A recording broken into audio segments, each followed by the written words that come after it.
challenging, and then also what is success, or what brings you joy in your current job? So being an entrepreneur, I said this in the first one, but there's a lot of new people in the crowd to understand. So between the 4 businesses this year, we'll come just shy of clearing $1.6 million in sales. And Greg will explain to that how much money I actually have later on. But, and so the job that I'm in as far as the creator of that, Mark and I are equal ownership, but if you know Mark or I or our relationship or our businesses, it's probably me that's going to end up making those decisions as far as what the future looks like and how we get to 3 million in sales. So the challenge for me as an entrepreneur, having so much rapid growth, scalability in business is very challenging. That's always the first thing you'll say is that we got too big too fast, or we didn't grow fast enough and a competitor came in and took our whole market from us.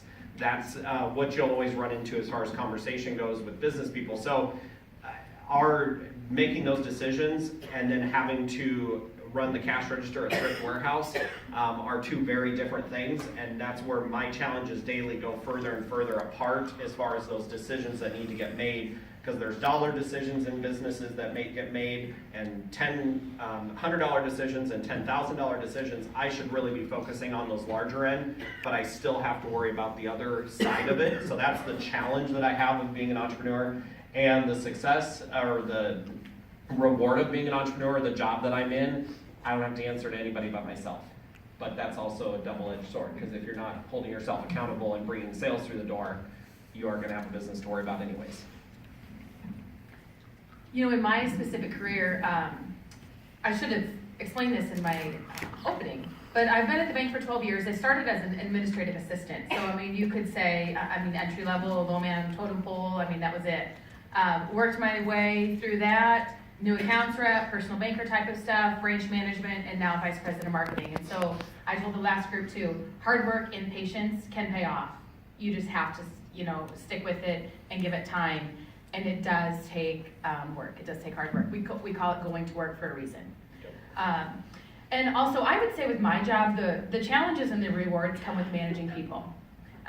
Managing a staff of about 10 people at one time can be challenging. But it's always so rewarding when you have that employee who comes in and is very upset, visibly upset, to work through the stages of mad to crying to talking them off the cliff to them walking out of your office, being back to a satisfied, happy employee. And I think learning over time how to do that, the craft in doing that, and being there for them and having that open communication is something that does become very rewarding when, like I said, you can turn that conversation from anger and tears to, rainbows and butterflies over the course of a 10-minute span. So the frustrating part for me, we're not open yet, so I don't get a lot of rainbows at the end of the tunnel, or there's no gold pot there, definitely not gold pot.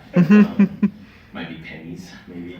But the thing that has frustrated me is Lucas said, 1.6 million in revenue, and then people equate oh, he's super successful, he's just got an insane amount of money, oh, he can pay for this, he can pay for that, he can do this. That's what's frustrated me so far is just people not realizing that how much hard work and how little payoff there really is financially. It has been incredibly frustrating to me. And I've said in the first session that I think I've gone through close to $4,000 in just licensing fees to just start this business, and that's $4,000 just to have the right to have this business. And then I go through this regulatory agency and they're oh yeah, you need backflow preventers. Well, backflow preventer doesn't sound that expensive, but it's $800 to just get the part, and then you gotta have a plumber come in and put it in. And so it's just those small things where that is a huge deal for this business to try to absorb that. And yeah, we might, Lucas might have made $1.6 million, but you also didn't see that oh yeah, the fire marshal came in and here's 30 grand, now we gotta fix this and this and this. Or the 9 employees that he has, the paychecks that he's got to cut. And Lucas is a good leader, and a good leader always eats last. And so making sure that all of his employees are taken care of And that's been the frustrating part, is like sometimes just taking that for granted, and then, you know, that business not having those funds. And then the other very challenging thing for me is that when you start a brewery, you should have 3 partners, at the very least 2. One to do the brewing, one to do the books and paperwork and licensing, and then the other one to kind of manage the tap room. And so I'm going it alone. Aside from my 3 bartenders, like it's just me. And so like that's the frustrating part, is that like I'm not gonna pull out my wallet because I'm afraid all my receipts will fall out this time. I was lucky the first time when I pulled it out. But my wallet is just full of receipts that need to be logged in QuickBooks, because it's, okay, I had to go over here and do this thing to this beer and condition this beer and put CO2 on that, or then, you know, I had to run bomb jars. A good day is when I don't go to bomb jars more than 5 times to go get parts. Like that's how I measure my day. And then like, don't even get me started on Carhartt, since they're only like a half a block away. It's like, oh yeah, like here's my kid's tuition to college. Like there you go, Carhartt. But like that's been the frustrating part, is trying to manage the time and just trying to prioritize on like, hey, this is important and has a sense of urgency, so I need to do this now. And then the silver lining, though, like that thing that just keeps me going, is when I started business, it was like, how can I be this force for change? So my super millennial life goal is to change the world. And that's okay, you can laugh at me. But when I started this business, it was like, how could this be a vehicle to achieve that life goal? And when we formed the business, we're a benefit corporation, a B Corp. And so we're, I think, the 6th or 7th benefit corporation in Nebraska, and the only craft brewery that is a benefit corporation. So benefit corporation is a for-profit business that kind of operates like a nonprofit. So we have a public benefit, and like we exist to help the public.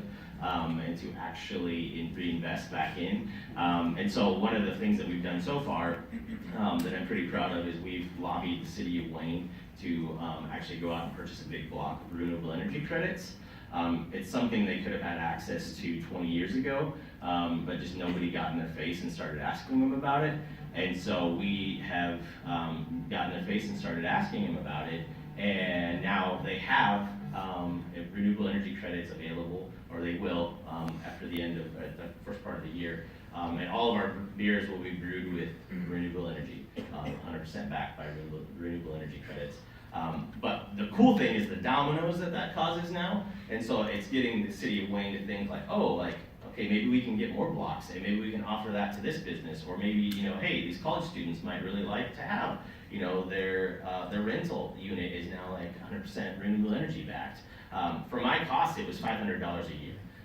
So, I mean, like, if you give that option to somebody, it's not going to be very hard to like choose, okay, like, yeah, I'm going to try to do a little bit better for, you know, $50 a year. And so that's been that silver lining, is that like, this can now be a vehicle for change and for good.